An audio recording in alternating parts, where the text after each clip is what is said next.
The Subcommittee on Capital Markets will come to order. And without objection, the chair is authorized to declare a recess of the committee at any time. Today's hearing is titled A New Day at the SEC, Restoring Accountability, Due Process, and Public Confidence.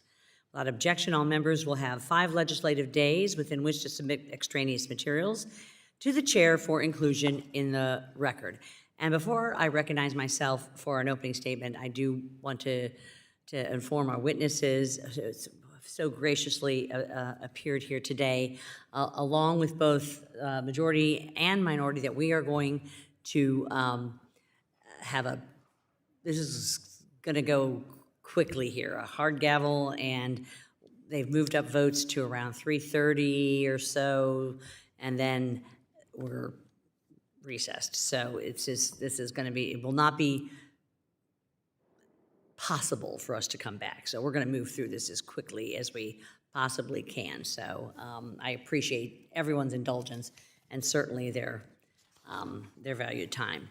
So good afternoon, and I want to thank our witnesses again for all those in attendance for joining us here today. This hearing is part of an ongoing effort by the subcommittee to examine how effectively the Securities and Exchange Commission is executing its congressional mandate, and to ensure our regulatory framework supports rather than stifles the world's strongest capital markets.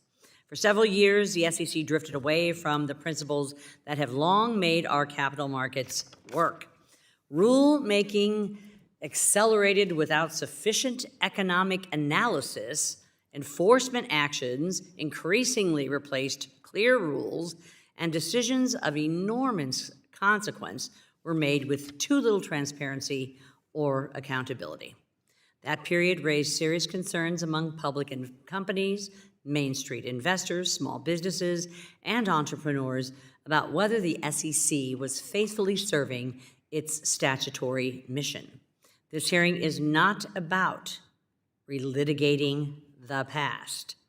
It is about ensuring the future of the SEC is grounded in the rule of law and respect for due process.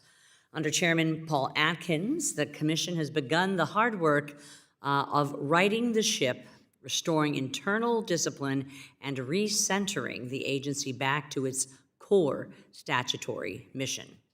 We welcome that progress, but progress alone is not enough.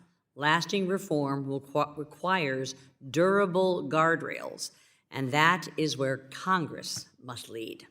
First, we must restore integrity to the SEC's rulemaking process. Rules should not be rushed, stacked on top of one another, or justified by speculative benefits with real costs are ignored. Notice and comment is not a box to check. It is a foundation of administrative law. Rigorous cost-benefit analysis is not optional or cut and paste. It is essential to ensuring that rules actually serve investors and markets rather than undermine them. Second, we must end regulation by enforcement. The SEC is a civil enforcement agency, not a policy-making substitute for Congress. Market participants deserve clear rules of the road before they are punished for crossing them. Enforcement should target fraud and clear violations of established rules, not serve as a substitute for notice and comment rulemaking or expand regulatory authority beyond what Congress has authorized. Third, we must address the SEC's structure and internal decision-making. Over time, authority has drifted away from the Commission itself towards staff-level actions that lack transparency and accountability. Structural reform is necessary to ensure major policy decisions are made by accountable officials and subject to proper oversight. That is why this subcommittee is examining targeted legislative reforms, including proposals to strengthen economic analyses requirements, reinforce meaningful public comment periods, clarify enforcement standards, and modernize the Commission's structures. so it operates efficiently and within its statutory bounds. Let me be clear. These reforms are not about weakening the SEC. They are about making the agency stronger, more credible, more predictable, and more faithful to the law. Today's witnesses will bring deep experience from inside and outside the commission. I look forward to restoring accountability, due process, and public confidence in the commission. And now the chair recognizes the ranking member of the subcommittee, Mr. Sherman, for 4 minutes or 5? What do we? Do you want 4 minutes or 5 minutes, sir? I'll take 5 minutes. Okay. She shows up in the next minute. Okay. Okay, Mr. Sherman, for 5 minutes for an opening statement.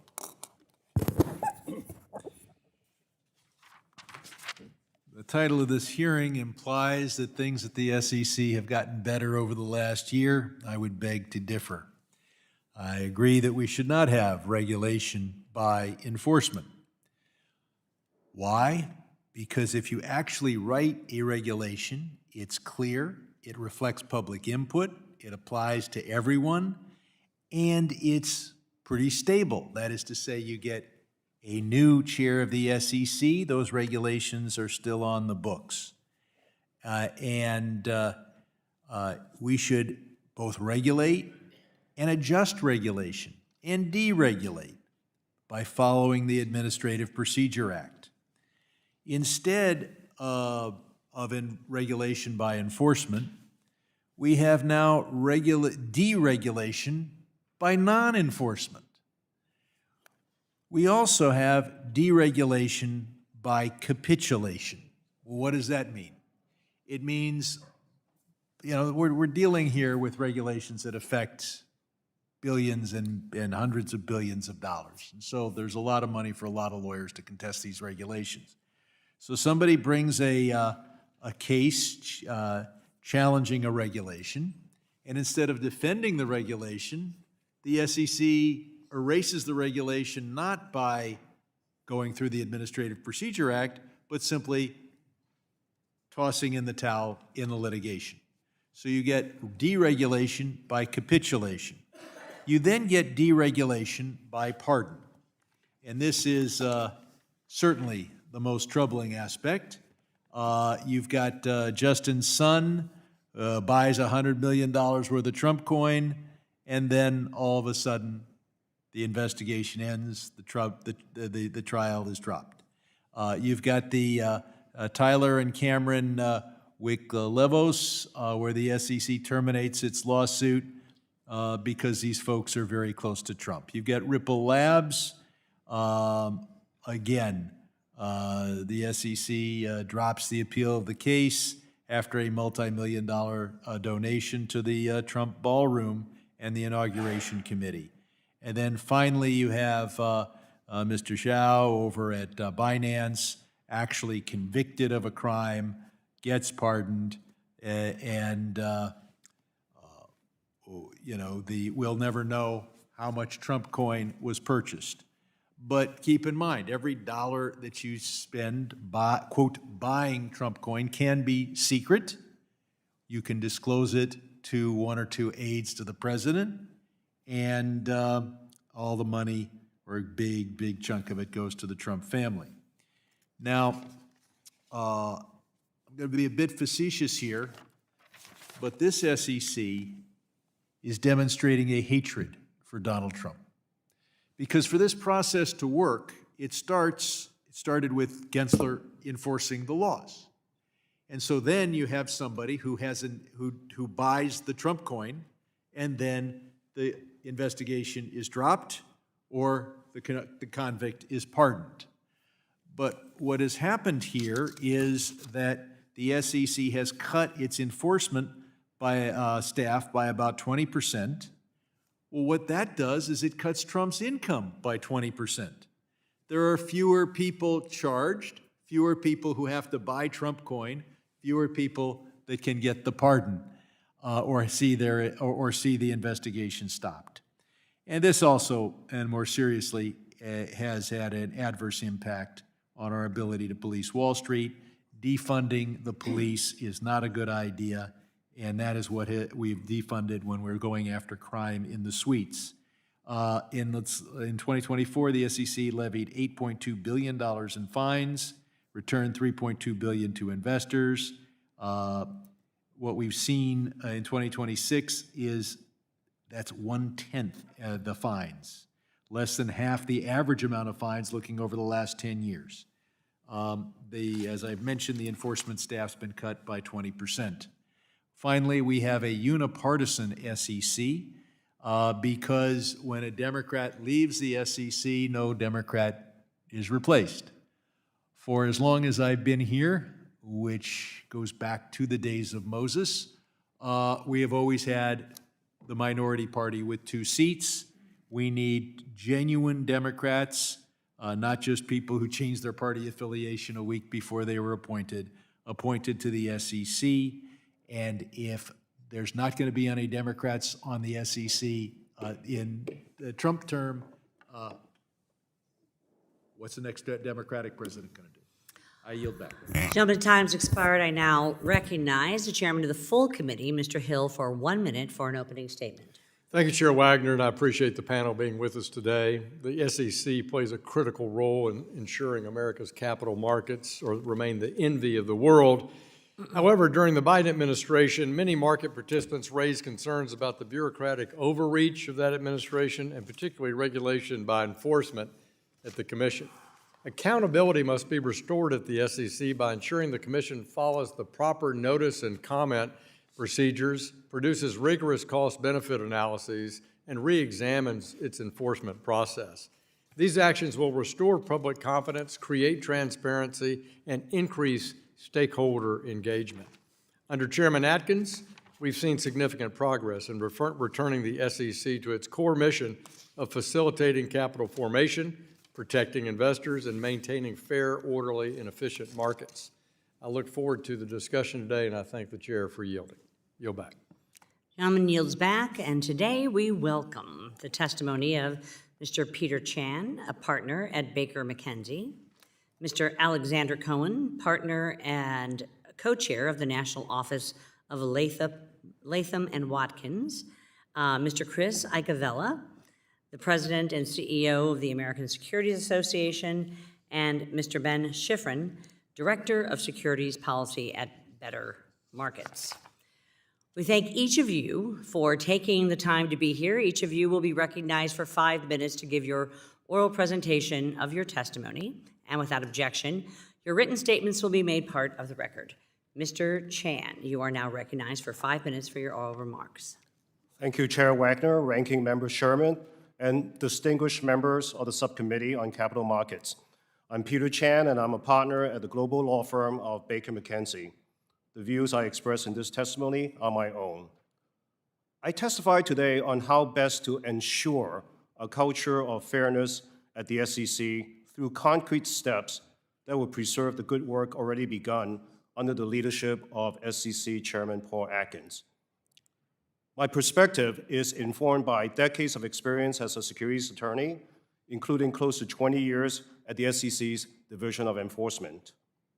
At the SEC, I had the privilege of working alongside Commission staff members who were hardworking, intelligent, and absolutely dedicated to the SEC's mission to protect the investing public. And being fair has always been part of the ethos of the staff I work with at the SEC. But in recent years, the Commission has lost its way when it comes to fairness. For example, the SEC has engaged in regulation by enforcement by setting de facto rules through enforcement actions without fair notice, as documented by a white paper I co-authored with my friend and former colleague, Valerie Merkel, for the Financial Services Institute. A recent example is the SEC's off-channel communications initiative involving the deployment of just about the entire enforcement staff to pressure over 100 financial firms to settle over $2 billion in penalties, even when there was no evidence of bad faith. Ironically, the Commission itself was unable to comply with the same stringent standards that the SEC is enforcing against the industry, as evidenced by the avoidable destruction of text messages of the then SEC Chairman Gensler. And there's also the well-documented attempt to use enforcement actions to stifle innovations in digital assets and blockchain technology, to pressure parties to settle cases where the SEC may not prevail in court. The enforcement staff has also engaged in unfair practices, such as threatening burdensome investigative requests or unwarranted outreach to customers if parties do not agree to settle. Despite the searing lessons from Madoff, the enforcement staff has been incentivized in recent years to pursue cases involving esoteric theories and large penalties that generated headlines, such as the Off-Channel Communications Initiative. The staff thus failed to focus limited SEC resources to detect, prevent, or stop at inception traditional intentional fraud schemes, cases that would have garnered little publicity but protected investors. The SEC should be focusing on getting rid of burdensome regulations that no longer make sense. Instead, the past commission engaged at a breakneck pace to promulgate rules, resulting in unfair process and bad rules. Thankfully, Chairman Watkins is righting the ship and returning fairness to the commission. He has issued key policy statements to reform enforcement. He has launched initiatives to reduce unnecessary regulatory burdens. But it is difficult to correct the course of an aircraft carrier, and there's no guarantee that future leadership will not deviate from the path of fairness. The Commission should thus establish clear rules to hardwire fairness into the SEC's culture. An independent advisory committee of outside experts, a Wells 2.0 committee, can help the SEC further identify methods to align staff incentives to revitalize the SEC's culture of fairness. And better yet, legislation, including legislation currently proposed by members of this subcommittee, can ensure that fairness will always be part of the SEC's DNA. Thank you again for the opportunity to testify today. I'm happy to answer any questions. Thank you, Mr. Shannon. Thank you for beating the clock. Mr. Cohen, you are now recognized for 5 minutes for your remarks. Chair Wagner, Ranking Member Sherman, and members of the subcommittee, thank you for inviting me to appear before you today. I've been practicing as a securities lawyer for nearly 36 of my 38-year legal career. During this time, I had the honor to serve as the SEC's Deputy General Counsel for Legal Policy and Administrative Practice, a fancy title that basically means I was responsible for the regulatory program, and later as the SEC's Deputy Chief of Staff to then Chairman Christopher Cox. This experience has led me to two overarching conclusions about the U.S. securities laws. First, the U.S. securities laws have been remarkably successful in making the United States the gold standard of securities regulation. Second, in the nearly 93 years since the passage of the Securities Act of 1933, the securities regulatory system has accumulated numerous features that, like barnacles in the hull of a ship, serve only to slow down progress. Congress now has the opportunity to sandblast some of these regulatory impediments off, and I'm very grateful to the subcommittee for the opportunity to add some sand to that undertaking. In the appendix to my testimony, I describe a package of 10 improvements that Congress can make to SEC functioning and U.S. securities regulation, organized into 4 broad categories: modernizing the SEC structure, improving the SEC's regulation of public company accountants, reining in SEC regulatory overreach, and eliminating regulatory inefficiencies and failed initiatives. I recognize that my proposals range from the far-reaching to the quite technical, but I'm convinced all would help assure that the United States retains its position as the leader of global securities regulation. I welcome your questions. Wow. Well done, Mr. Cohen. All right. You're pretty wordy, Iacovella. I don't know. So we'll see, Chris. You're now recognized for 5 minutes for your remarks. Thank you, Chair Wagner, Ranking Member Sherman, and members of the committee for the opportunity to testify today. The ASA is a trade association of American financial services firms whose mission is to promote investor trust and confidence and support competitively balanced financial markets. and we strongly support the SEC returning to the mission that Congress gave it. Congress created the SEC in the wake of the 1929 stock market crash to restore Americans' faith in our capital markets. And for much of its history, the SEC did just that, becoming the world's preeminent securities regulator. However, since the 2008 financial crisis, a concerning trend has emerged. The SEC has increasingly acted outside the scope of its authority to pursue partisan political policies. The pendulum on hot-button political and cultural issues has swung from administration to administration, and this has turned the historically apolitical and technocratic agency into an unelected political actor. This injection of politics into our capital markets has created uncertainty for companies and their shareholders, and it's led to a multi-year transfer of wealth from American investors to a professional class that profits from unauthorized regulation. The SEC needs to be an objective regulator focused solely on its statutory mission, not one that caters to special interests, regardless of where they sit on the political spectrum. Congress can end the SEC's mission drift by reasserting its policymaking prerogative over the agency.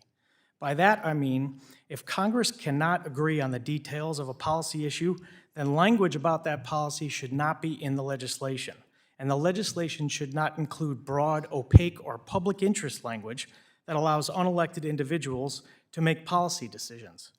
Congress's delegation of its power to the administrative state has gone too far for too long, and it's the central reason the agency has become so politicized.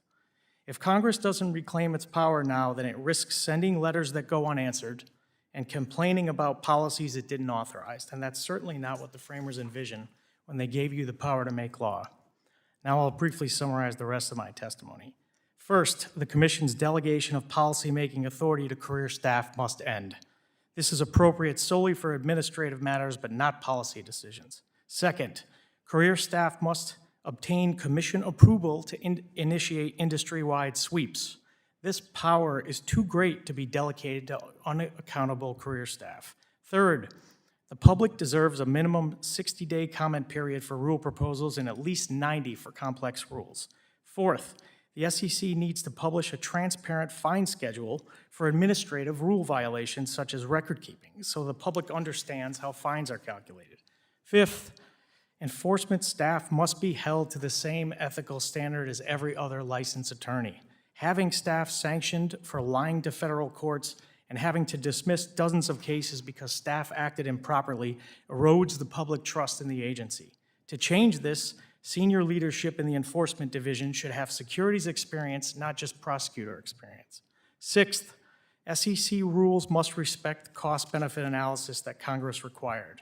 Using random, unjustified costs and saying, quote, "We are unable to reliably quantify the potential benefits and costs of a rule," end quote, is unacceptable.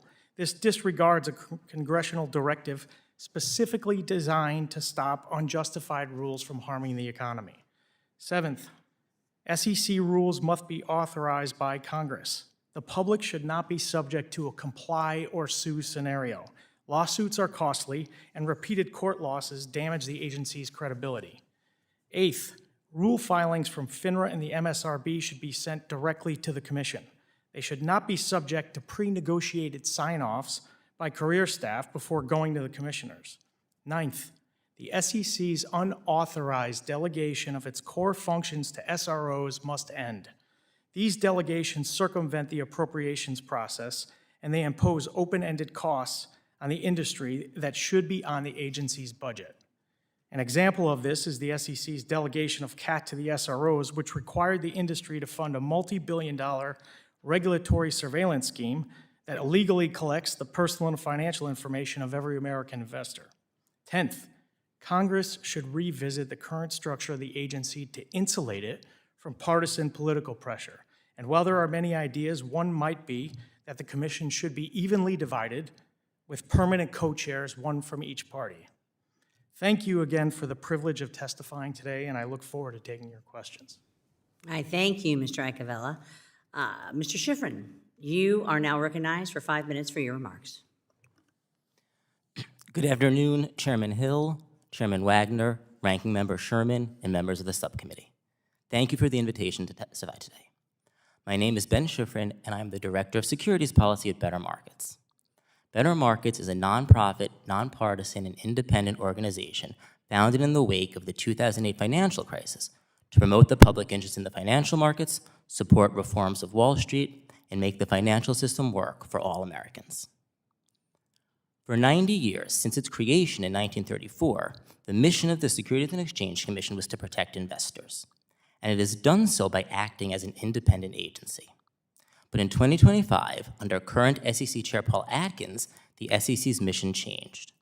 Chair Atkins views the SEC as an arm of the administration, and his SEC exists to protect the financial industry. Chair Atkins may be ushering in a new day at the SEC, but he is not returning the SEC to its roots. Chair Atkins is turning his back on the SEC's historic mission of investor protection. The SEC has spent the last year curtailing the rights of investors in public companies, endorsing the sale of risky and expensive private market assets to retail investors, promoting the crypto industry relentlessly, reducing enforcement to its lowest levels in a decade, dismantling the database it uses to catch crooks, and revisiting, delaying, or abandoning rules to protect investors. These actions have profound consequences for investors, markets, and our economy.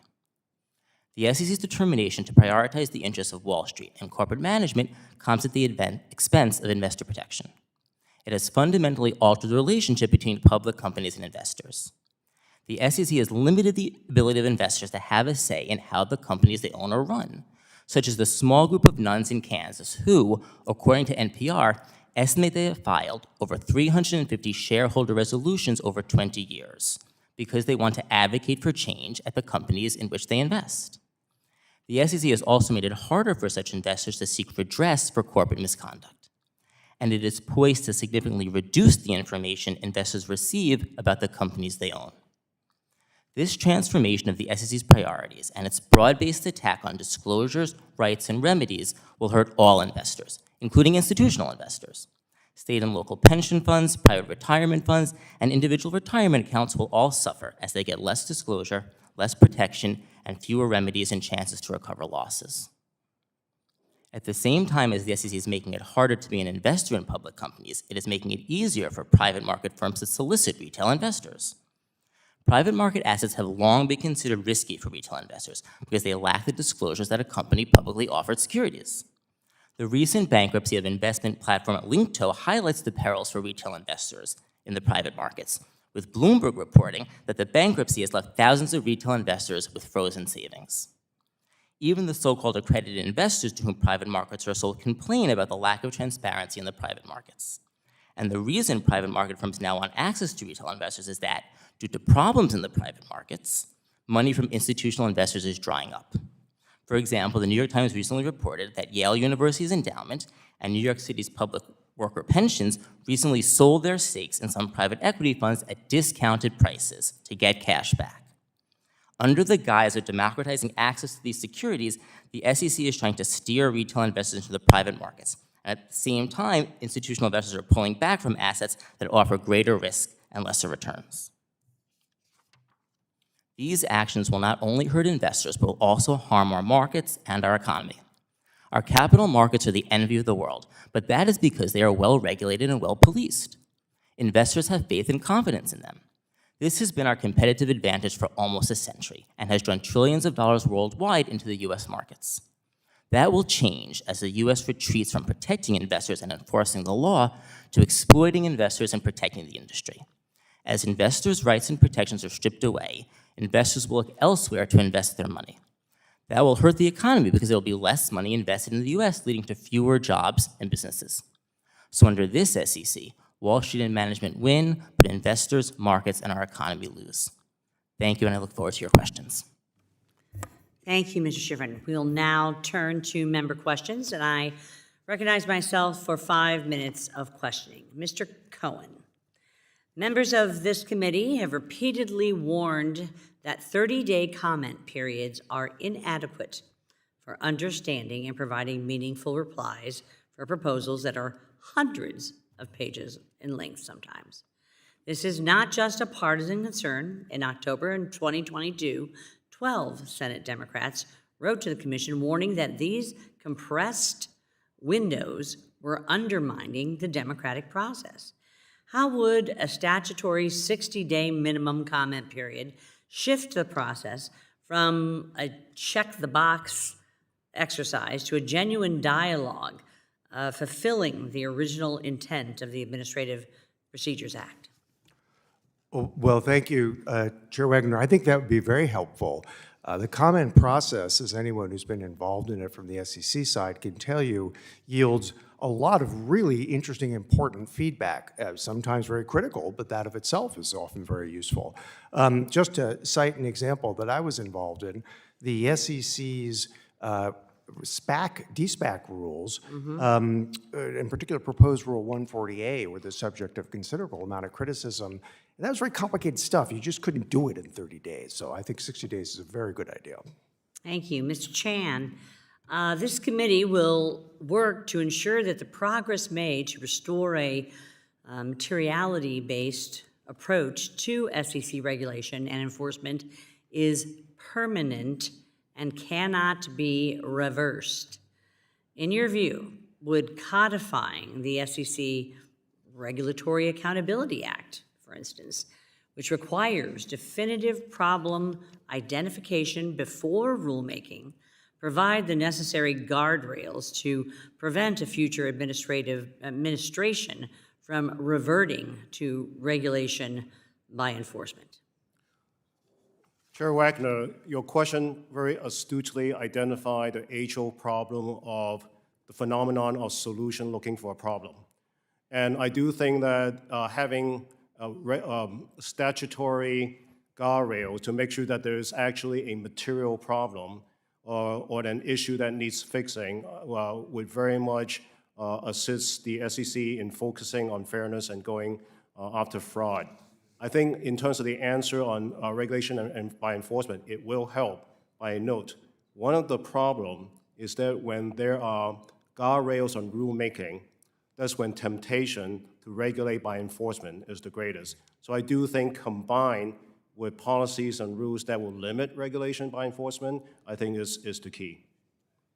Thank you. Mr. Iacovella, in your testimony, you suggest that Congress itself may bear some responsibility for the SEC drift, particularly when statutes delegate broad discretion or rely on open-ended public interest standards.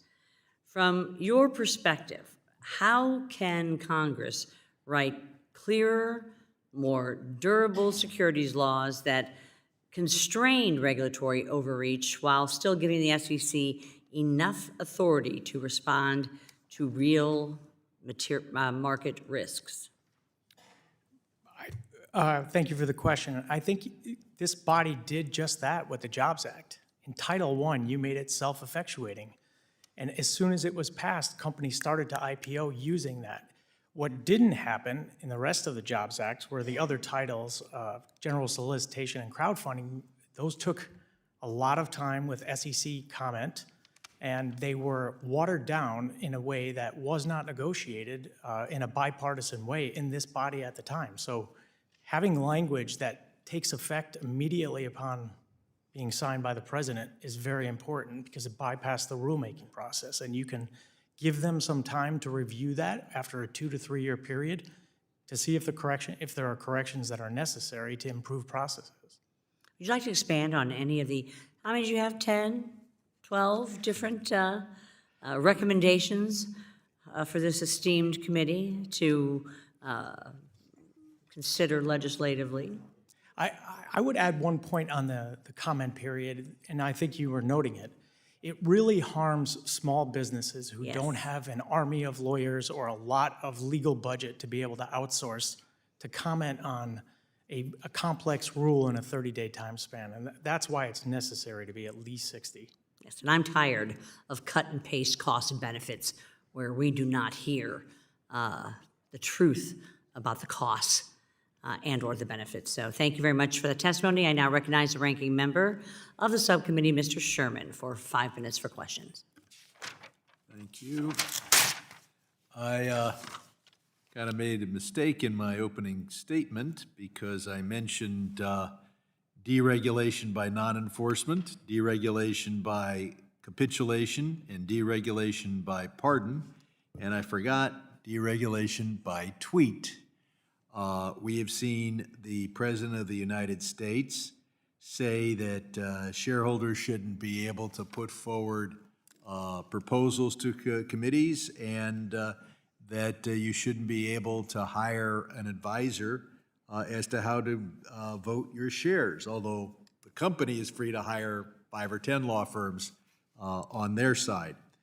And then we see, and this is, I think, the most extreme thing, the president say we should get rid of quarterly financial reports. What an insane idea. Obviously, rumor mills are going, whoever picks up the rumor is going to be in a stronger position, and those who are relying on official, reviewed, or audited financial statements are going to be in a worse position. There are 2 areas where I think the SEC should be acting and just refuses to act. One of these is the Small Business Investor Capital Act, which is there to correct how they calculate expenses so that small business, business development corporations can be, as a practical matter, included in mutual funds. This committee has passed this bill over and over again, and the SEC sits and does nothing. In addition, this committee has done much to try to save some trees by providing for e-delivery. As I've commented here before, e-delivery is sometimes better because if you get it on paper, you tend to throw it away. I mean, whereas if you get it on electronically and you happen to have some extra time, perhaps you're at a hearing and looking for something to read, you can go back and find it and read it. But this committee has acted again and again. It's time for the SEC to do its job. I agree with the gentleman, our chairwoman, about the need for more than 30-day comment period on major regulations. But I disagree with what she mentioned and what others have mentioned, and that is materiality having nothing to do with anything other than earnings per share. Mr. Schiffrin, is there something illegitimate about an investor who thinks that greenhouse gases or conflict diamonds are material to their decision as to where they want to invest? Thank you for the question. No, I think there's a lot of information besides financial information that's material that can inform the investment decisions that investors want to make. And certainly things like the effect of climate change on a company's operations would be one of those things. Now, I think one of our witnesses has suggested the idea that we permanently have an evenly split SEC. I find that intriguing. It's probably a good idea. But at least we've had a situation where there would be 2 from the minority party. Congress structured the SEC to be an independent, bipartisan regulator, yet we were down to 1 Democratic commissioner for 12 months, and now we're down to 0, and there's no end in sight. Mr. Schiffrin, why is it important to have 2 Democrats on the SEC and a bipartisan board? Well, because you need a diversity of viewpoints on the commission. That's going to not only make the commission's rules better in the long run, but also more durable in the long run. And I think Congress is kind of a good example, right? My perception is that Congress tries to do everything on a bipartisan basis. And I think, it would be better for the SEC to do that as well. That way, if another administration comes in, it's going to be way harder to undo something that was passed 5-0 versus 3-0 or 3-2. And we had this with the CFPB and discussions as to whether to have a board or an individual. Those who wanted the most extreme actions taken went with the single member. And so we had a single person making the decisions. Now we have a single person erasing all of this. Well, actually, they've erased the board altogether.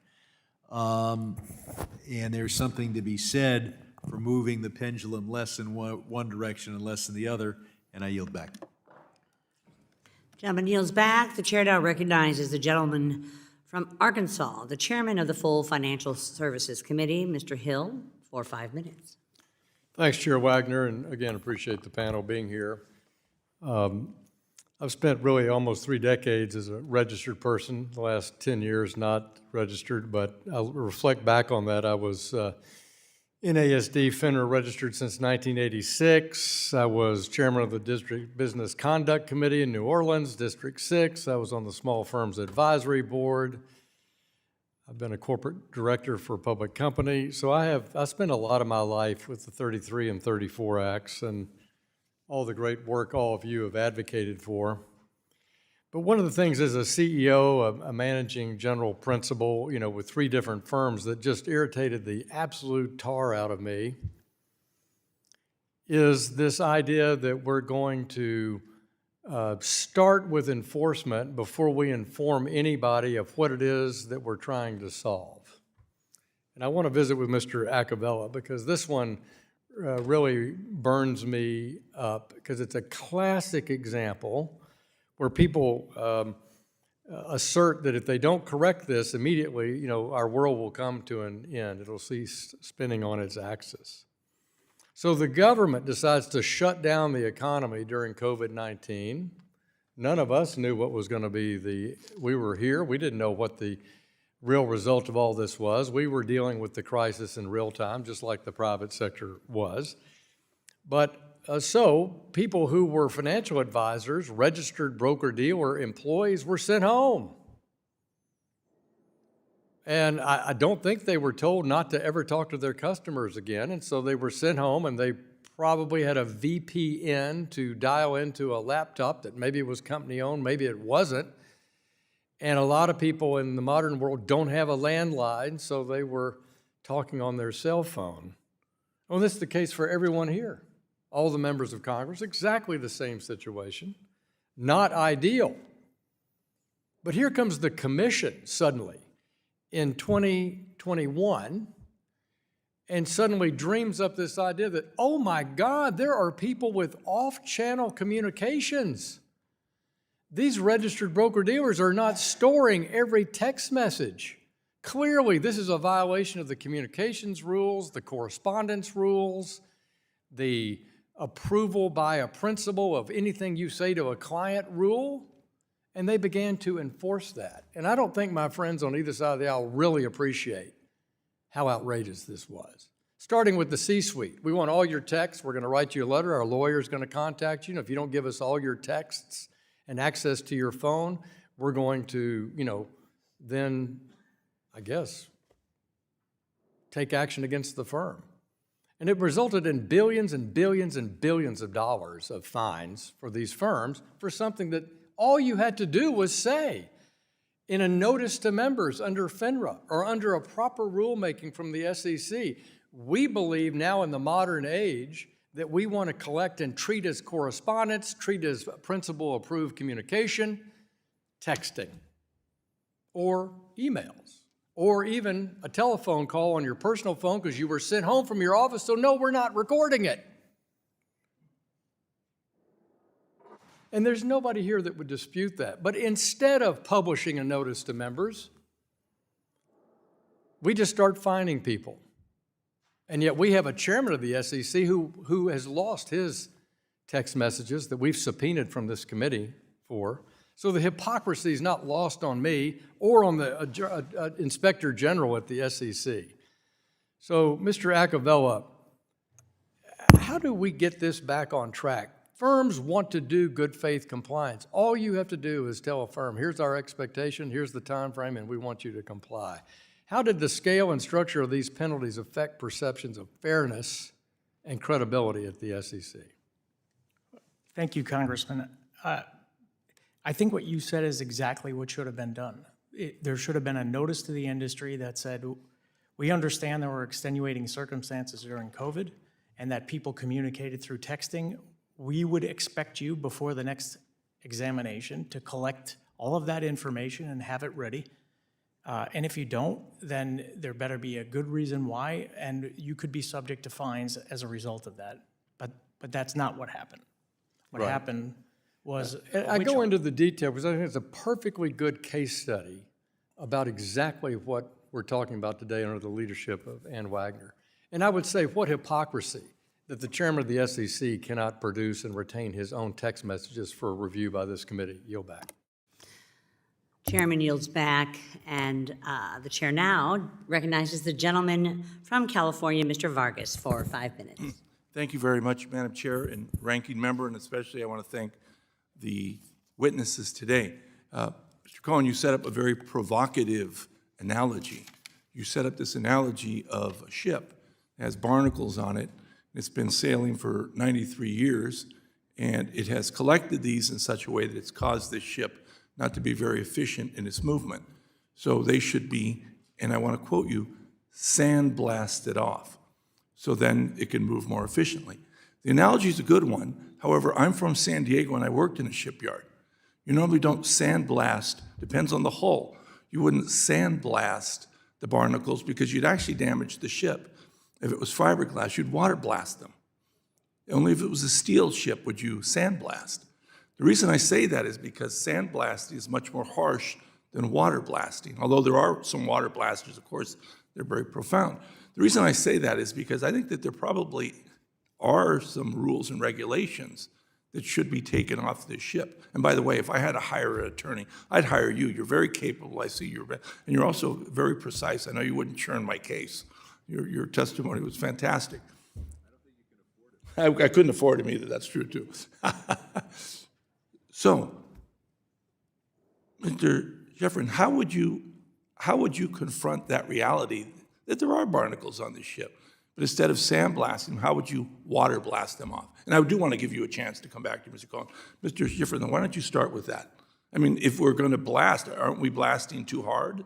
If he's going to use sand, I mean, isn't it the problem that we then erase a lot of these investor protections? Thank you for the question. I think that's exactly right. We have to be careful not to throw the baby out with the bathwater, so to speak. It's one thing for the SEC to go back and look at its rules and say, well, this particular rule that was passed 50 years ago maybe no longer makes any sense. But right now what the SEC is doing is seemingly eliminating core investor protections. Chair Atkins has talked about revising Regulation SK, which is, core disclosures, not financial disclosures, but other material information that investors rely on. Disclosure is the bedrock of securities regulation in this country, and we can't just be doing away with that. Mr. Cohen, I do want to give you an opportunity then to discuss that. Well, thank you, Congressman, and you're quite right. I did make the assumption that the SEC's hull was steel rather than fiberglass, and having had the experience as a teenager of having to hand clean fiberglass hulls, I wouldn't wish it on Congress or anyone else. But I think the point that I was really trying to make is that the success of U.S. securities regulation does not mean that we have to regard the system as static, and that in fact we should be open to making changes. For example, one of the proposals that I made in my appendix was to add a vice chairman to the position of the chairman. My observation from being in the chairman's office is that the chairman of the SEC has too many direct reports, too many statutory responsibilities, and it impedes his or her ability to be effective in the job. And I think we all would like the SEC to be run on an effective basis. Right, but you do have a vice chair at the Fed, and I don't know that that necessarily makes it more efficient. How would that protect really investors' rights? Well, I think the issue is that it's very difficult when a chairman has, and I think from the last time I looked at the org chart, something like 26 direct reports, plus statutory responsibilities at FinSoc, at Federal Housing Finance Agency, at IOSCO. It's just difficult to spend time doing the kind of strategic thinking that you would really want an SEC chair to do and to really drive forward regulation in the right way. You risk being bogged down in too much detail. And again, I think from all of our perspectives, effectiveness is really what we would like to see of regulation. Mr. Schiffrin, would you like to comment on that? The last comment you made, that really what they're looking at is effectiveness, trying to be more efficient. Well, I agree we want the SEC to be as effective as possible. I don't know that it has been in the last year. I'm not sure adding a vice chair position is what it needs to do so much as recognize that its mission is investor protection. I think it seemed to lose track of that in the last year. Okay, and I guess for my last 20 seconds, I said, It's obvious that in one administration goes one way a little bit more than the other way. But when there's no representation at all, I think there is the danger that it swings too far one way, and I do think there should be democratic representation on the SEC. And with that, I thank the chair, and I yield back. Gentleman yields back, and the chair recognizes the gentlewoman from Michigan, Mrs. McLean, for 5 minutes. Thank you, Madam Chair, and thank you for holding this hearing, and thank you all for being here. Appreciate it. I spent a little time in the financial services industry myself, about 35 years, and I saw the evolution, especially around FINRA. When I started, FINRA used to be an agency that was really concerned with overseeing the educational arm, right? Our CE credits, making sure we're properly licensed, et cetera, et cetera. And it seems that FINRA has grown out of that a little bit. I'm not really sure how it got there. So, Mr. Iacovella, I was wondering if you could enlighten us a little bit on how FINRA has evolved from more a licensing and educational organization, which is what it originally was set out to do, into its current form of really an unaccountable regulatory agency. Can you explain how that happened? Well, I mean, what it does now, it's regulating broker-dealers, and the SEC delegates what it does not want to do in relation to broker-dealers and oversight of the securities markets to FINRA and to other SROs.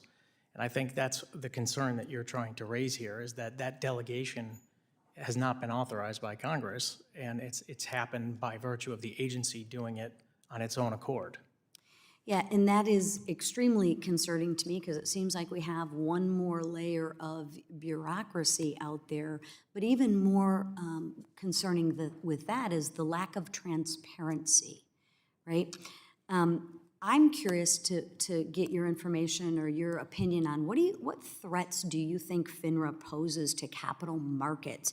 Because they write the rules, they enforce the rules, and they really keep a lot of those proceeds from the plaintiffs. You're touching on a very important topic right now, and I think it's been the subject of multiple lawsuits by individuals against FINRA. And I think it's something that this body should really take up, which is, what is FINRA? Is it a private institution that's member-driven, or is it a governmental entity? What powers does it have that it should be using? Should it be an enforcement agency? That is an open question that this body should answer. Should it be an adjudicatory agency for arbitration? I mean, these are functions that were set out in 3 different branches in our Constitution, and they've been rolled up into one entity that's not accountable to anybody but the SEC and hopefully this body. Yeah, I would agree with you, and I think I would encourage Congress to really take a look at the role of FINRA and get some definition of what their job and what their responsibilities truly are. Because I think the problem people have with FINRA is they don't know what they don't know. When you are the judge, the jury, and the executioner, people kind of get a little weary of that. So just curious, when FINRA comes in and assesses a fine to a firm, what happens to those fines? Do those fines get back to the plaintiff? What happens to those fines? I believe that when FINRA assesses a broker-dealer with a fine, that the money goes into its general fund. Into FINRA's general fund? Yes, ma'am. Any idea what that general fund is worth? There were previous reports that FINRA has over $2 billion in its funds. Wow, $2 billion? Do they use that for educational training, for helping firms do a better job? Maybe as Chairman Hill was talking about earlier, helping people get out of the state of uncertainty that they may be in. What do they use that $2 billion for? Salaries. Salaries to go back and collect more fines? Yes. Oh. Yes. Well, just out of curiosity, what does the president of FINRA make? Do you know?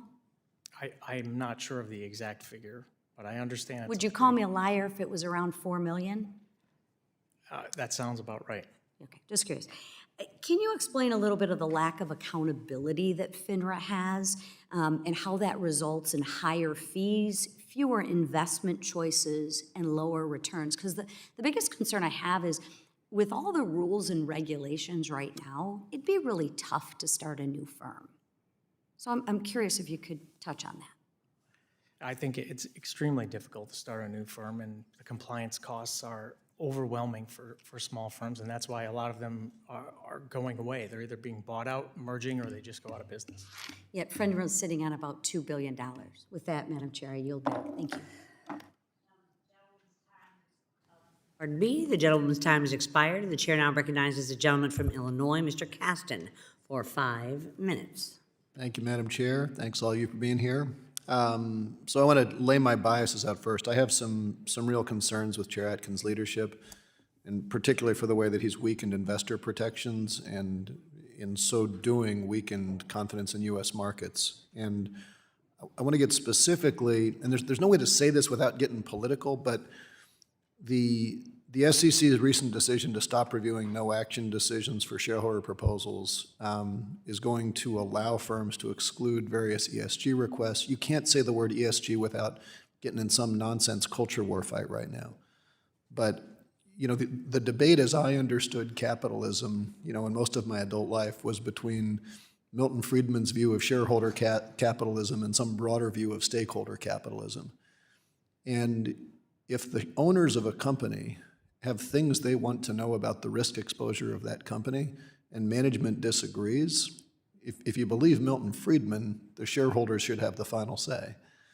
And yet these no-action rules saying, well, if you're doing things that affect environmental issues or governance issues or employment issues, somehow that's off the table, says we're basically just going to say, forget about shareholders, forget about stakeholders, I'm just going to elevate the C-suite.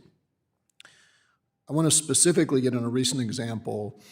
Last year, the SEC granted no-action relief to ExxonMobil over their program, which would enable retail investors to automatically cast their votes on shareholder proposals in favor of management at future meetings before they even know what they're voting on.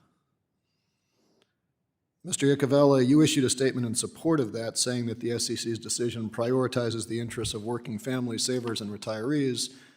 And I guess what I'm wondering is, how does that meaningfully prioritize an individual investor's preferences if they have to vote before they know what they're voting on? Well, that particular program that you just described, I think that there are some issues with it. I wasn't aware of exactly what you're... But you would put a statement in support of this. I mean, I sort of think like, in Illinois, respect, Mr. Chan, Illinois, we have a primary on March 17th. Which means my voters will know who my opponent is on the Republican side of the ticket on March 18th. If I went and asked them to vote for me now before they know who my opponent is, I'm hard-pressed to say how that enhances democracy. And yet that's essentially what the SEC has allowed Exxon to do. Let me move on. Mr. Cohen, Exxon's stated purpose was, they said, to enhance retail participation at shareholder meetings. Is it your understanding that that's why Exxon created that program? Well, I can't speak specifically to it. Okay, I said because there was a client alert from your firm saying that retail voting is an effective tool to help defeat an activist investor in a proxy fight. But I think in practical reality, as we all know, there are large sophisticated investors, the pension funds, the mutual funds, what have you, and there's a lot of small retail folks. If you basically bake them in, I go back to my example, if I could get everybody to vote for me before, why do forums? I've already baked in the win, right? Aren't you effectively just disenfranchising the most sophisticated participants in your capital structure? Well, thank you very much for the question. There was a speech that the general counsel for whom I worked, Brian Cartwright, gave in 2007 talking about the notion of, it's an ugly word, de-retailization, but he was making a point that because of the enormous concentration of money in funds, it's very difficult actually for retail investors to have any particular say in things that go on. Well, so it's a phenomenon of look, long... I take it, I mean, look, we could go into our history. Our founders weren't really wild about Joe Rubin the street either. That's why we have the Senate. But structurally, like either we like democracy or we don't. I want to shift just quickly to tokenization. Last week, the SEC issued a statement confirming that a tokenized stock is still a security regardless of whether it's representing the blockchain or a derivative. Mr. Iacovella, do you share the SEC's view? Yes, I think it should take the form of whatever it tokenizes from a regulatory standpoint. So it's subject to NMS if it's an equity. I appreciate that. So would you oppose legislation that would create a loophole that would allow companies to get out of SEC jurisdiction just because they had a tokenized security? No, we wouldn't oppose that. Absolutely, we would oppose that. Yes, Okay. sorry, I'm sorry. Okay, well, that was why I opposed the Clarity Act last year that passed out of this committee, because what the Clarity Act said is if you tokenize your securities, you can get away from those sorts of protections. And I leave that to come back where I started. Either this SEC is going to protect investor rights and investor disclosures and not pretend that something isn't a security if it walks and talks and quacks like a security, or it's not. And I think it behooves us to fix Gentleman's some pretty time bad has legislation expired. we sent out of this committee. Yield back. Chair now recognizes a gentleman from Oklahoma, Mr. Lucas, who is the chair of the Task Force on Monetary Policy, Treasury Market Resilience, and Economic Prosperity. You're recognized for 5 minutes. That's a mouthful, Chairman. Thank you. And thank you to our witnesses here today. I think one of the things we would all agree on so far in the course of this hearing is that the SEC looks dramatically different from the SEC 2 years ago. It's truly a new day at the Commission. Mr. Chan, can you speak to the enforcement side of the Commission? How would you characterize the change in the capital markets under Chairman Atkins' leadership? It's been dramatic, and it is going back to common sense. If you take a quick look at the enforcement cases, since Chairman Atkins have appointed Judge Ryan to be Director of Enforcement, you will notice the majority of the cases involve going after intentional fraud. And I think that is something that, sitting here in this room, we all agree that that's what the SEC should be doing. And as someone who has gone after fraudsters, Ponzi schemers, executives who have lied, cheated, and stolen, it is tough to go after fraudsters who try to avoid detection. And I think if you think about what the SEC did in the previous administration, where they spent the entire resources of the SEC going after people who might have used an emoji on a text message, or might have, going by the interpretation, crushed a little yellow sticky, and that's considered a violation of the law. I worry about how much was missed in terms of failure to detect intentional fraud. So I really applaud the chairman in terms of returning the SEC going back to its core, which is going after intentional fraud from an enforcement perspective. Mr. Cohen, this committee reported out my bipartisan bill last month that would establish a public company advisory committee within the SEC. That seems to align with the progress Chairman Atkins has already made increasing transparency with the Commission and seeking broad industrial feedback on potential regulatory changes. What is your view? Does the Commission benefit from thoughtful rulemaking that takes into account the impacts to market participants? Absolutely. There's no question that that makes regulation better when you have that kind of feedback. Continuing with you, Mr. Cohen, can you describe the benefits of using the process established under the Administrative Procedures Act to regulate market behavior rather than staff bulletins that previous administration relied on? Well, notice and comment rulemaking is an extremely effective tool because of the complexity of our financial markets. It's simply very difficult, even for very knowledgeable regulators, to actually be able to get the full understanding of what the import of the actions that they're taking are. There's, of course, always a room for interpretation. There's always a room for staff action. You need that almost as a safety valve. But certainly notice and comment ought to be the preferable way to go. Absolutely. Mr. Iacovella, the Commission has begun right-sized regulation, restoring pro-growth opportunities to capital markets. How does the INVEST Act build on that work and make these policies durable for future administrations? There's a few ways. Section 301, Title III, allowing EGCs to do 2 years of financial statements instead of 3, that's very important. That's going to be taken up immediately once the INVEST Act passes the Senate. Also, you're directing the SEC to expand the test the waters provision. That's a very useful provision. That provides good feedback between companies and the SEC so that they know and they have a fully prepared statement when it's time to go IPO.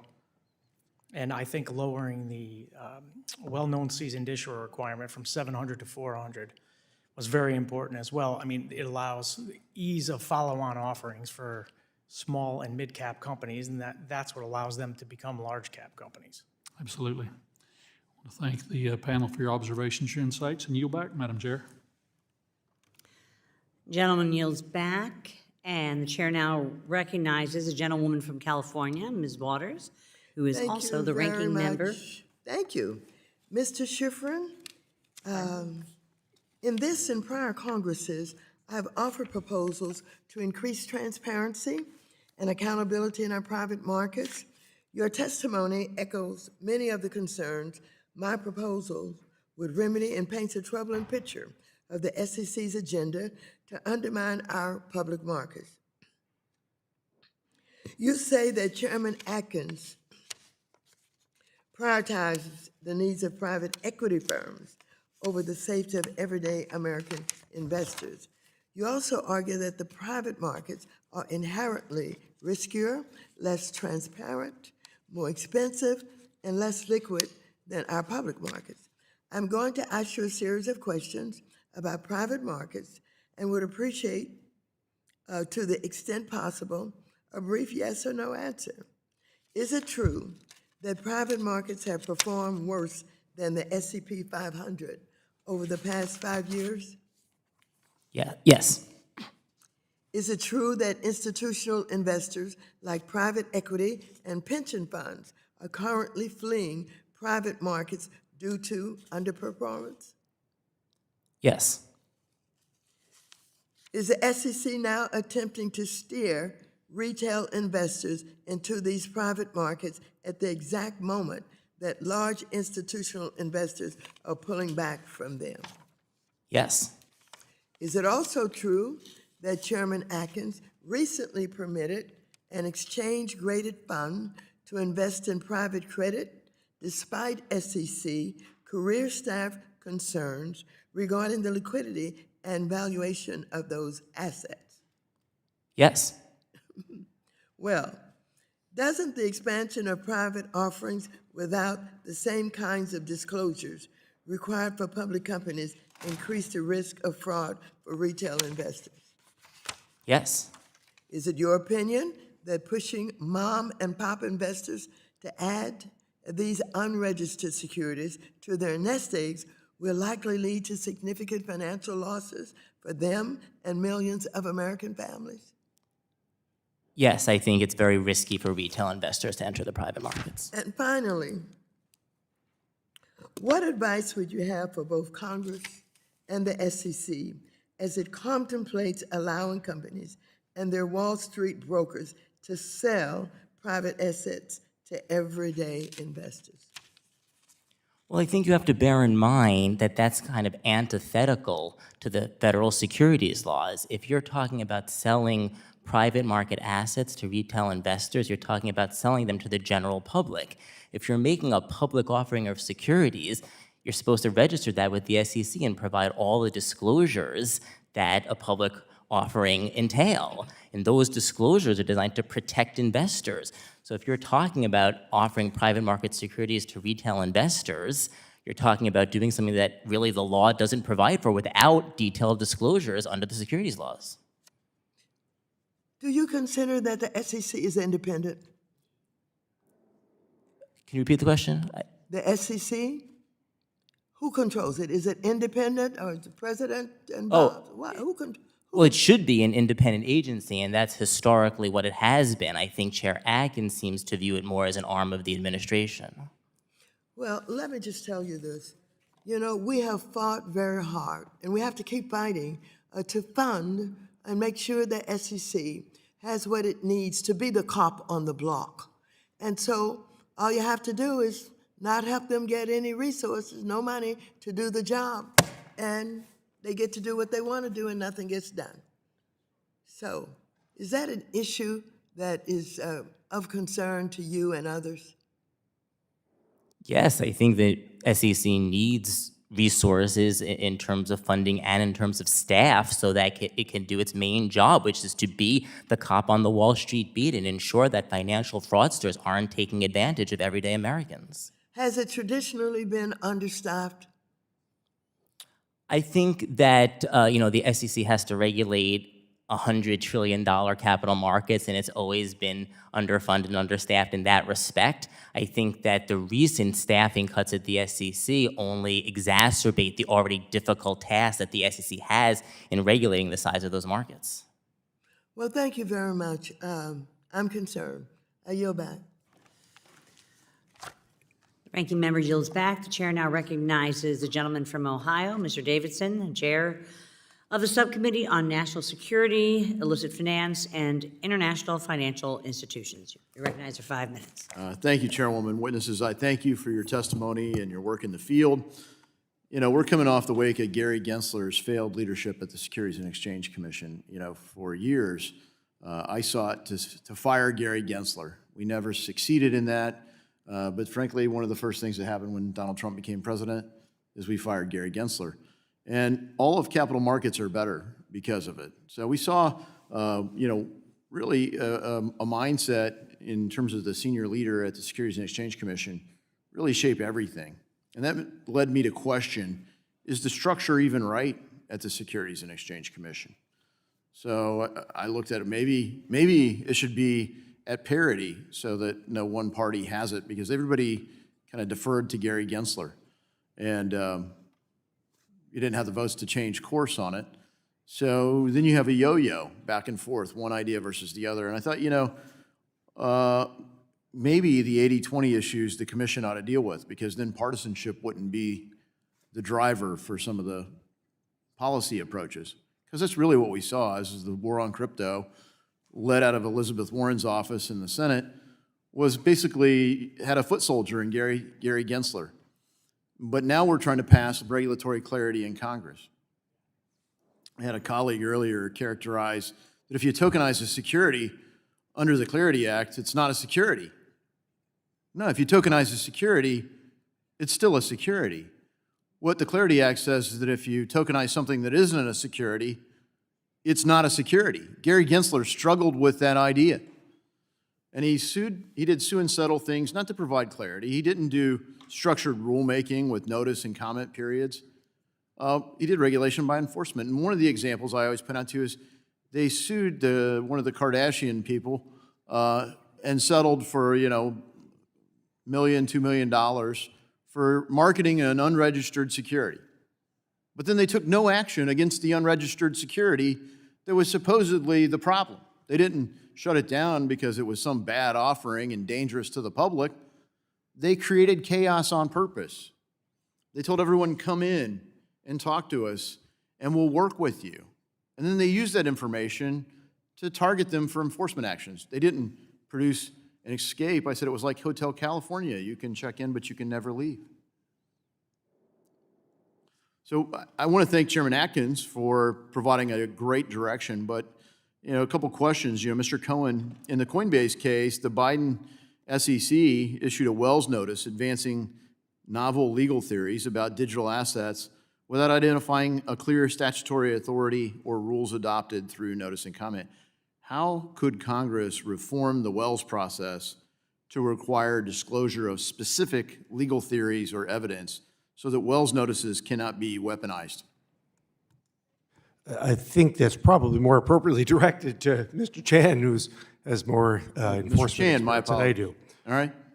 As someone who has gone on both ends on the Wells process, I do think it would be very helpful, consistent with what Chairman Atkins has done, to reform the Wells process to make sure that if I'm getting sued, I should know what I'm getting sued for, and I should know what the evidence is against me, because the whole point of the Wells process is so that the commission can hear in a fair process what the potential defendants' voice is. So I do think that having clarity as to the evidence, the legal theory, but also what exactly is going on, I think transparency would be very much needed.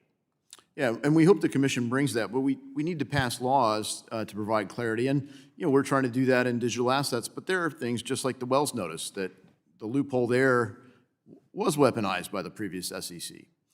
So in recent years, the SEC's advanced other legal theories. They were rebuked in court even for arbitrary and capricious actions, so including efforts to treat decentralized finance protocols as securities. So they held software developers and programmers liable for how their code was used. This would be like holding, Bill Gates accountable for somebody tracking illicit finance in Excel. I mean, Excel is usable for all kinds of things, whatever you want to track with it. This is just a different version of software. What guardrails can Congress put in place to ensure enforcement actions cannot be weaponized in the future? Well, first of all, the oversight by this very subcommittee is actually important. I do think in terms of guardrails, it goes back to hardwiring fairness and clarity in the enforcement process. One of the things, Congressman, you highlighted is the problem of the SEC making up standards through enforcement, even with new technology and Gentleman's time has innovations. expired. Thank you, and I yield back. Gentlemen yield back, and the chair now recognizes the gentleman from Indiana, Mr. Stutzman, for 5 minutes. Thank you, Madam Chair. The SEC was created to protect investors, to maintain fair, orderly, and efficient markets, and facilitate capital formation, not to serve as a vehicle for advancing political or social priorities. However, under President Joe Biden and Chairman Gary Gensler, the SEC strayed beyond its statutory mandate and pushed forward a large and complex regulatory agenda. The result of this was higher compliance costs, reduced market competition, and fewer opportunities for businesses to raise capital. Much like our banking industry, our capital markets are among the most heavily regulated sectors in the world. Therefore, it's important that regulators carefully calibrate their actions to address market deficiencies without causing undue harm. Mr. Iacovella, I'd like to ask you, how important is it for the SEC to evaluate the total economic impact of its rulemakings, and what happens when regulators move too fast without fully understanding the consequences? It's extremely important to fully evaluate and ask the public for information so that you can quantify the cost, the real cost to everybody of different sizes. You can't aggregate those costs and then extrapolate them onto the industry. People need to understand at what levels they're going to be impacted. And the unfortunate part is that when those are not done properly, you're left with one scenario, which is to either comply with a rule that's faulty and that you know could potentially put you out of business or could have a constraint on competition, or to sue. And that's not good for the industry. It's not good for our economy. Yeah, thank you. So one of the things that we saw during the Gensler SEC was a departure from the traditional 60-day public comment period on proposed rules. So this shorter timeline makes it harder for, or might be feasible for large firms with plenty of lawyers on a retainer, but I'm sure that for smaller firms it's much more difficult. Mr. Cohen, how do shorter public comment periods negatively affect smaller firms and independent researchers? Well, I think exactly for the reason that you stated, digesting several hundred pages of release and coming up with coherent views on them. It's just not something one does overnight, and you got to put aside a lot of other press of business to do it.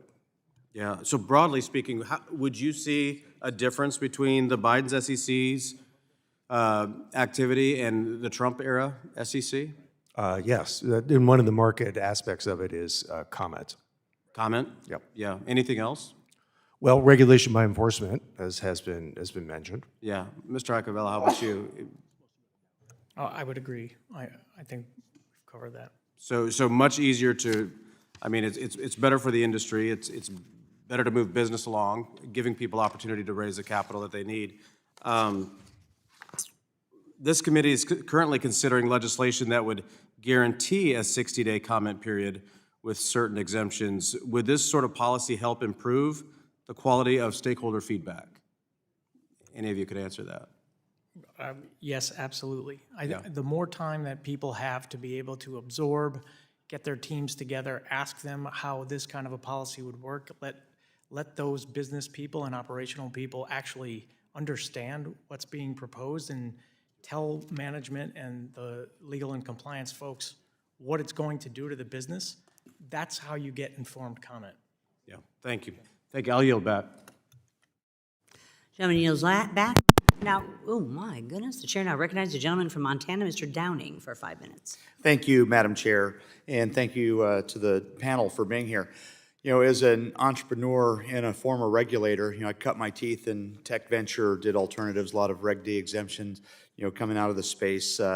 It's really exciting to me to once again have an SEC that cares about its core mission of facilitating capital formation rather than pursuing a political agenda.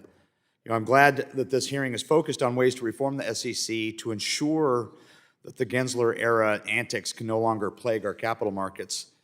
I'm going to start with Mr. Iacovella. Thank you for being here. Under former Chair Gensler, the SEC finalized 34 substantive rules. This exceeded the average of his three most recent predecessors by 36%, matching only the financial crisis era pace of former Chair Mary Shapiro. Can you discuss the harm caused to U.S. capital markets by rushing through so many rules? Yeah, I think it goes hand in glove with what we were just talking about, Congressman, that when you don't have the time and opportunity, and when you have one complex rule, it takes a long time and it takes a lot of resources and manpower. When you have a number of them coming at you at one time, and in the case of market structure, there was 4 of them, and we didn't understand exactly how they were going to work intertwining together to change the entire market structure. And that was very problematic because it started to make people very nervous about what the changes were going to look like. And instead of actually putting comment together, people were contemplating whether they should just sue. Right, thank you. Thank you for that answer. I'm going to move to Mr. Cohen. The SEC currently has 43 offices, yet only 7 are established by statute. I currently have legislation noticed for this hearing, H.R. 3318, the SEC Modernization Act, which reorganizes the SEC bureaucracy into just 12 offices. So my question, how can the SEC's current organizational structure be improved so that it operates more efficiently? Well, in addition to the ideas that are contained in the legislation, as I mentioned in my own appendix, creating the position of a vice chair, as well as, I think, folding the PCAOB into the SEC, which is, I know, the subject of another piece of legislation. Right, thank you. So under the SEC's previous leadership, market participants heavily criticized how the SEC's economic analyses were performed in its rulemakings, particularly when it came to climate disclosures and market structure reforms. As a former regulator, I had to deal with that whole issue. But my question is, how should the SEC properly conduct its analysis for its rulemaking's impact on capital formation? We talk a lot about tone at the top, and tone at the top is incredibly important. Chairman Watkins used to point out quite often when he was a commissioner that the SEC's estimate of the cost of SOX 404B, the order asset attestation, was in the order of $90,000. Probably missed several different zeros. So I think rigor in economic analysis is extremely important. Thank you. I want to turn now to the SEC's notice and comment period. Historically, the SEC has allowed at least 60 days for notice and comment from the public on its rulemaking. Under Chairman Gensler, public comment periods were frequently shortened, concerningly enough for it to be raised in a 2022 Inspector General report. So first, why is it important for the public to have adequate time to comment on a proposed rule? Well, again, I think if it's directed at me, the complexity of the financial market simply makes it very difficult to just react from the hip. I can tell you from my own experience in doing emergency rulemaking in 2008, that input was really valuable. Do you think that 60 days is adequate, or is more time needed? Well, that'd be interesting to see what other people, what industry consensus is on this. 60 days at least establishes a reasonable starting point. Have there been times where the public comments led to a substantial change in the SEC's final rulemaking? Absolutely. I think the comments on the SEC's DSPAC rulemaking, in particular proposed Rule 140A, really led to the SEC to pull that one back.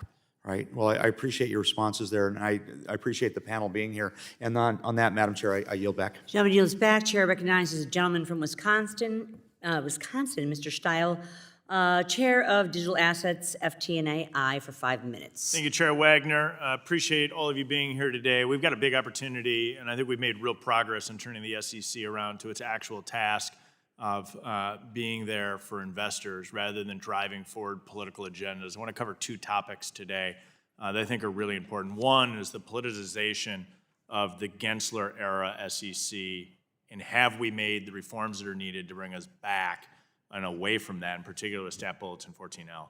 I want to cover materiality and what we're doing in that regard. Start with you, if I can, Mr. Cohen. Staff Legal Bulletin 14L really gave staff at the SEC massive authority to make a decision as to what had a societal policy, or based on what was having a broad societal impact. That's the language. And what we saw is after the staff bulletin comes out, we see a dramatic increase in shareholder proposals going before the SEC. We see this whole drive of the liberal left trying to drive through policy agendas via publicly traded companies in the United States so they can't move through Congress because no sane elected individual would support a lot of the stuff that they were trying to force publicly traded companies to do. We finally get sanity back at the SEC. Have we done enough? Where are we at? Can you give us a status update?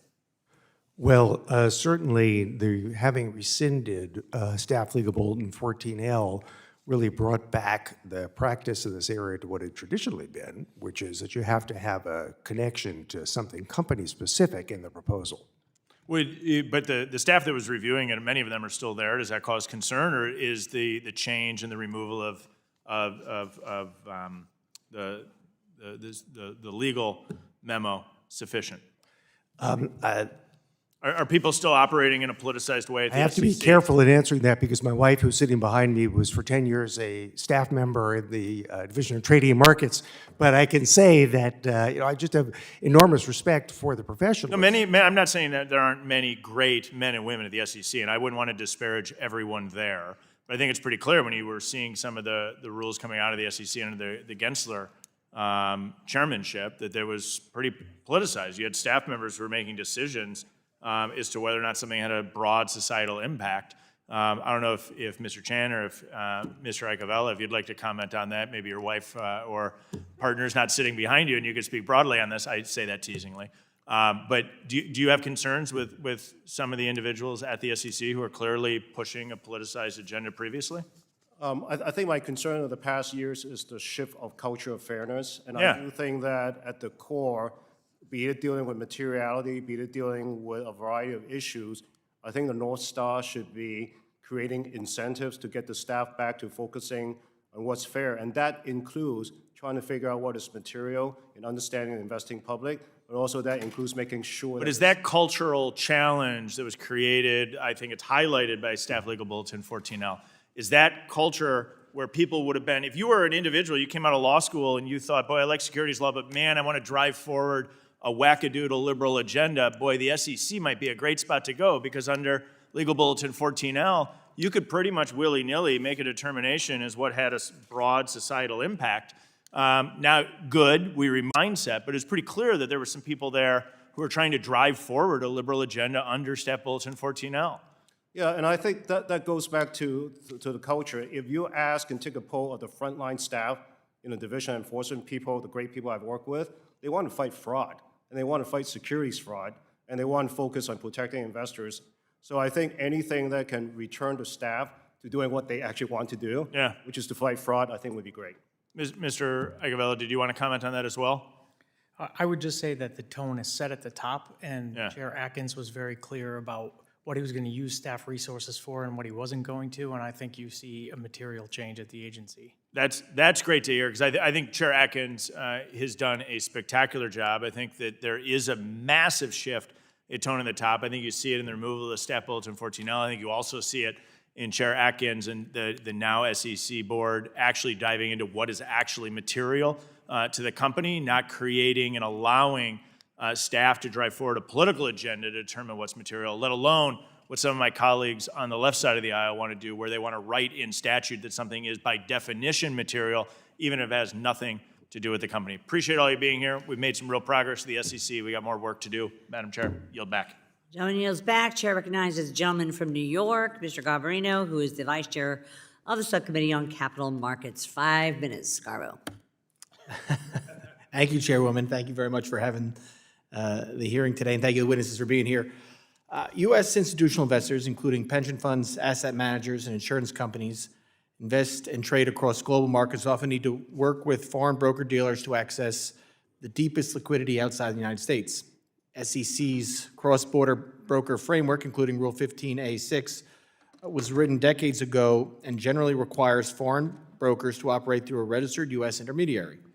While intended to protect investors, market participants say these requirements can create unnecessary costs and friction for sophisticated institutions and may put U.S. investors at a competitive disadvantage. By contrast, the CFTC uses equivalency frameworks that allow certain well-regulated foreign firms to serve U.S. participants without duplicating full U.S. registration. With markets now far more interconnected and cross-border trading more common, there's a growing discussion about whether a similar monetization could be considered on the security side.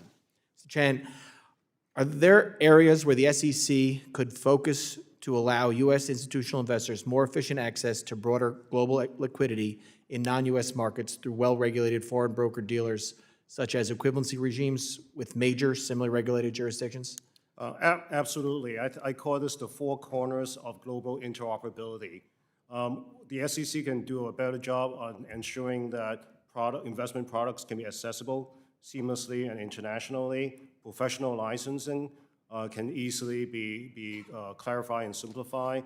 The reporting regime and also the examination.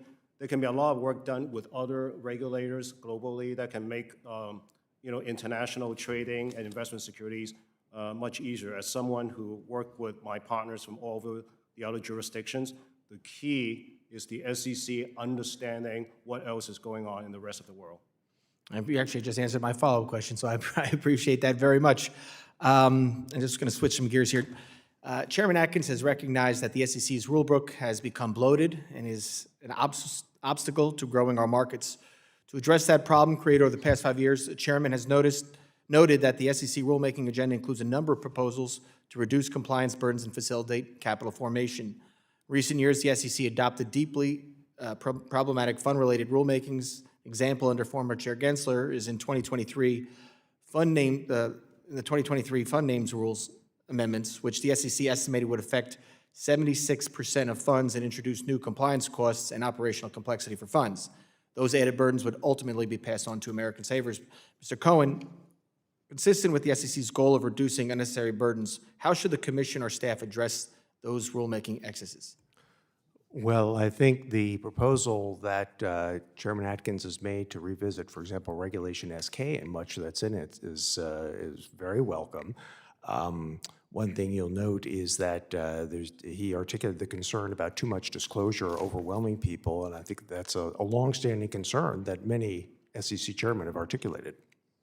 I appreciate that, and I know I have two more questions, but I think I'm going to yield back so Mr. Ogles can get some time. I appreciate that. Gentleman yields back. Votes have been called about 6 or 7 minutes ago. Mr. Ogles, I appreciate, please submit whatever you have in writing for the panel.